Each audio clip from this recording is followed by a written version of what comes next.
Alam mo ba kung bakit mas na-attract ang mga babae sa mga lalaking tila walang pake? Hindi dahil gusto nila ng masungit o walang pakialam sa emosyon nila. Ang totoo, may psychology sa likod nito. Sa video na ito, pag-uusapan natin ang 10 dahilan kung bakit mas gusto ng babae ang lalaking hindi clingy, hindi needy, at mukhang chill lang sa lahat ng bagay. Hindi ito tungkol sa pagiging bastos o walang respeto. Ito ay tungkol sa stoic mindset, ang lalaki na may sariling mundo, hindi natitinag ng drama, at alam kung sino siya. Ready ka na bang matutunan kung paano nagkakaroon ng natural na appeal ang mga lalaking walang pake? Let's dive in. Trait 1. Hindi siya naghahabol ng atensyon. Ang mga lalaking hindi naghahabol ng atensyon ay parang magnet sa mga babae. Bakit? Kasi karamihan ng lalaki ginagawa ang lahat para mapansin, mula sa sobrang pag-chat, overly sweet gestures, hanggang sa laging available kahit hindi naman kailangan. Pero ang lalaki na walang pake, chill lang. Hindi niya kailangan ng validation mula sa iba, lalong-lalo na mula sa babae. Ang mindset na ito ay nagpapakita ng emotional independence. Ibig sabihin buo na siya bilang tao at hindi niya kailangan ng approval para maramdaman na mahalaga siya. At yan ang unang bagay na nagiging attractive. Kasi sa mata ng babae, lalaking hindi desperate sa pansin ay may sariling mundo. Iba ang dating ng taong hindi palaging sumasabay sa uso, hindi nagpapansin para lang mapansin. At dahil hindi siya clingy, hindi rin siya emotionally draining. May sariling buhay, may sariling passion, may sariling direction. Kaya kung nasa paligid ka ng babae at hindi ka todo effort para makuha ang atensyon niya pero natural kang kalmado, grounded at focused sa sarili mong ginagawa, mas mapapaisip siya, bakit hindi niya ako pinapansin gaya ng iba? Anong meron sa kanya?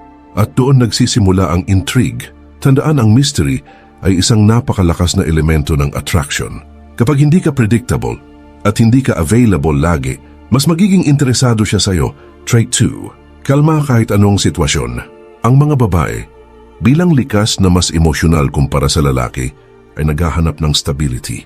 Kaya kapag ang lalaki ay kalmado, sa kahit anong sitwasyon hindi nagagalit agad, hindi umiinit ang ulo, at hindi nagpapanik, nagiging comforting presence siya. Ang lalaking walang pake ay hindi ibig sabihin na manhid. Ang ibig sabihin, hindi siya basta-basta natitinag.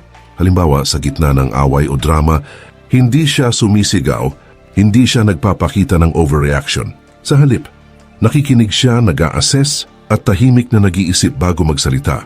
Ibang klaseng power yon. Ito ang essence ng pagiging stoic.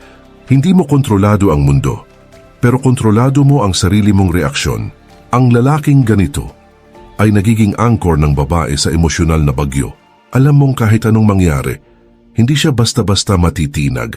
Mas lalo siyang nagiging attractive kasi nagbibigay siya ng sense of security, hindi lang physical, kundi emotional security.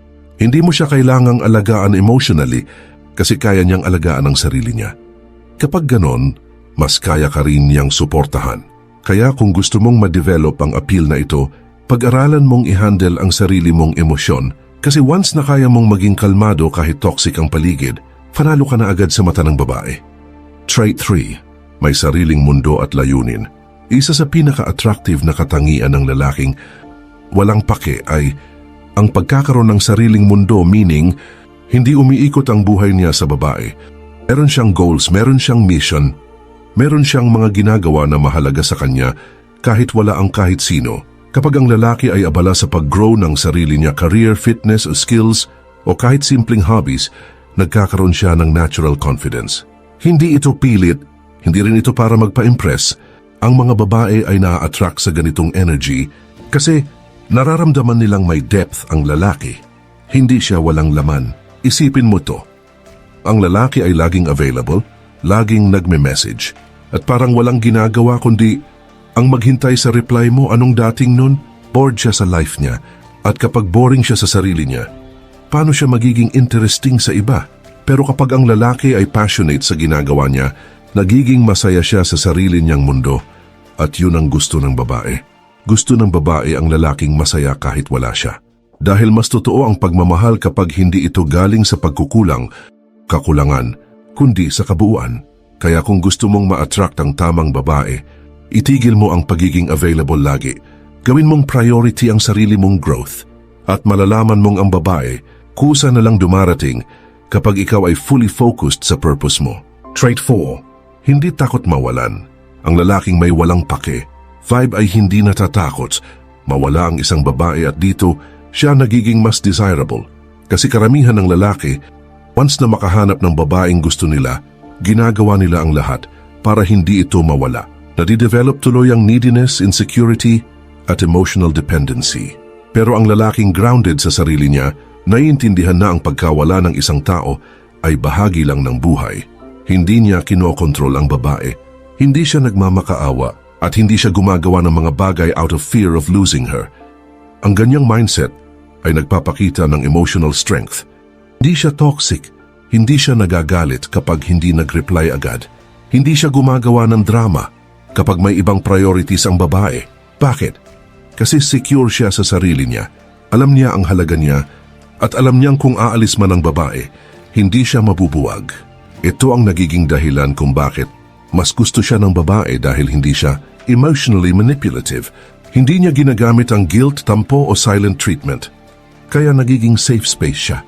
At ironically, ang taong hindi takot mawala ang isang tao ay mas pinipili ng taong iyon. Kasi wala siyang pressure, wala siyang bigat, wala siyang drama. Trait 5. Hindi madaling maapektuhan ng opinyon ng iba.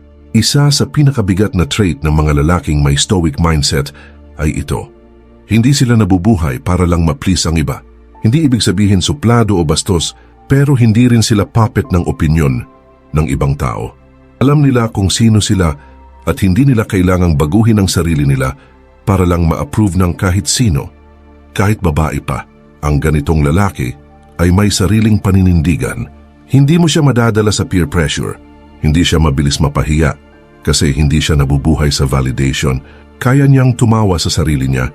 Kaya niyang tumanggi sa mga bagay na hindi aligned sa values niya at hindi siya nagpapanggap para lang magmukhang cool. Sa mata ng babae, ganitong ugali ay sobrang attractive kasi karamihan ng tao ay takot ma-reject o matawag na weird kaya lahat na lang sinasakyan. Pero ang taong may conviction, kahit hindi siya loud, may presence kasi bihira siya at kung hindi siya naapektuhan sa outside noise, ibig sabihin buo siya sa loob. Isipin mo, mas gugustuhin mo bang makasama ang taong laging aligaga sa sasabihin ng iba o yung taong secure sa sarili niya, tahimik, pero alam mo kung ano ang gusto niya at paninindigan niya? The second one always wins. Trait 6. Marunong mag-set ng boundaries. Hindi lahat ng lalaking mabait ay actually healthy. May mga lalaking sobrang accommodating, sobrang giving, hanggang sa nakakalimutan na nila ang sarili nila. Pero ang lalaki na may walang pake-aura, marunong maglagay ng hangganan. Alam niya kung kailan yes at kailan no. Ang boundaries ay hindi pagiging masama. Ang pagrespeto sa sarili. Kapag marunong kang mag-set ng boundaries, ipinapakita mo na hindi lahat ng bagay ay okay lang sa'yo. May standards ka, may limitasyon ka, at hindi mo hinahayaan kahit sino na abusuhin ang oras, lakas o emosyon mo. Ang babae ay mas na-attract sa ganitong lalaki kasi may self-respect siya. Hindi siya pa-victim, hindi rin siya pushover. Kapag sinabi niyang hanggang dito lang, may bigat ang salita niya. Ibig sabihin, hindi siya madaling manipulahin at mas pinapahalagahan niya ang quality ng relasyon kaysa sa pagsuporta sa toxicity. Ito rin ang klase ng lalaking kaya kang protektahan kasi kaya niyang protektahan ang sarili niya. Hindi siya martyr, hindi siya people pleaser at dahil may respeto siya sa sarili niya, mas nakakapagbigay siya ng genuine love. Trait 7. Hindi nagsiselos ng walang dahilan. Jealousy is normal, pero ang over-jealousy ay red flag. Ang lalaking walang pake ay hindi agad nagre-react sa maliliit na bagay. Hindi siya yung tipong nagagalit kapag may nag-react sa selfie mo o nagtatanong ng sino yan. Tuwing may lalaking binanggit mo, hindi dahil hindi siya nagmamahal, kundi dahil may tiwala siya sa sarili niya. Alam niyang kung totoo ang babae, walang dahilan para kabahan. At kung hindi man totoo, hindi niya pipilitin kasi hindi siya insecure. Hindi siya dependent sa relasyon para makaramdam ng worth. Ito ang lalaking hindi mo kailangang i-explainan ng bawat galaw. Hindi siya paranoid. Hindi siya detective na laging nag-iimbestiga. Kaya mo siyang samahan ng payapa, walang bigat, walang takot, Ang ganitong lalaki ay nagpapakita ng emotional maturity. Alam niyang hindi niya kontrolado ang ibang tao, pero kontrolado niya ang reaksyon niya. Kaya kahit may hindi klaro, marunong siyang magtanong sa tamang paraan, hindi bigla ang akusasyon. Kaya kung gusto mong mas maging appealing, alagaan ang tiwala mo sa sarili. Dahil ang lalaki na secure, hindi madaling panghinaan ng loob. At yun ang lalaking mas gusto ng babae, yung hindi kailangan laging hawakan o bantayan. Trait hote, tahimik pero may lalim. Hindi lahat ng babaeng gusto ay maingay, palabiro o alpha type. Sa katunayan, maraming babae ang mas na-attract sa lalaking tahimik pero may lalim. Yung tipong hindi siya ang laging bida sa kwentuhan, pero kapag nagsalita, may bigat, may sense, may laman. Ang lalaking ganito ay parang libro na gusto mong basahin pa. Hindi siya predictable, hindi siya oversharer, at dahil hindi siya expressive sa lahat ng bagay, mas nakakakuryosyo siya. May mystery, may intrigue. At ang mystery, gaya ng nasabi natin kanina, napakalakas na forma ng attraction. Ito rin ang lalaki na hindi madaling mabasa. Hindi mo alam kung ano ang nasa isip niya, pero ramdam mong may pinagdaanan, may natutunan, at may sariling paninindigan. Ang presence niya ay hindi galing sa ingay kundi sa composure. Ang lalim ay hindi ibig sabihin sobrang seryoso. Ibig sabihin lang nito, may direction ang iniisip niya. May meaning ang mga ginagawa niya, at ang ganitong lalim ay nakaka-hook emotionally. Sa isang mundo na puro pabibo at pa-cute, stand out ang lalaking tahimik pero totoo. Trait 9, may disiplina at paninindigan. Disiplina. Ito ang isa sa pinaka-underrated traits ng lalaki, pero sobrang laking bagay sa mata ng babae kasi ang taong may disiplina ay hindi sunod-sunod lang sa hilig o bugso ng damdamin. Marunong siyang maghintay, marunong siyang magpigil, marunong siyang tumanggi kahit gusto niya. Alam niyang hindi ito makakabuti. Hindi ito pagiging boring, ito ay pagiging leader ng sarili mong buhay. At ang lalaking may disiplina ay may paninindigan. Hindi niya sinasabi lang ang gusto kong magbago o gusto kong ma-achieve to. Ginagawa niya, pinaninindigan niya at araw-araw kahit maliit na bagay, pinipili niyang i-improve ang sarili niya. Ang ganitong klase ng lalaki ay hindi dependent sa motivation. May routine siya, may standard siya para sa sarili niya. At ang mga babae gustong-gusto ito, hindi dahil gusto nilang sumakay sa success mo, kundi dahil nararamdaman nilang safe sila sa taong may direction. Kaya kung gusto mong maging mas attractive, disiplinahin mo ang sarili mo sa maliliit na bagay. Simula sa oras ng gising mo, sa pagkain mo, sa diskarte mo, sa pera. Dahil ang disiplina sa loob ay nagmamanifest sa outside world at yun ang tunay na forma. Trait 10, hindi ginagawang sentro ng buhay ang relasyon, ito na marahil ang pinaka-controversial sa lahat. Hindi ginagawang sentro ng buhay ang babae o relasyon. Karamihan ng lalaking nagkaka-girlfriend, nawawala sa sarili, parang lahat ng oras, effort at pangarap, para na lang sa relasyon. Pero ang lalaking walang pake, hindi ganyan. Hindi ibig sabihin ito na hindi siya nagmamahal. Hindi rin ito pagiging selfish. Ang totoo, mas totoo nga ang pagmamahal niya. Kasi kahit mahal niya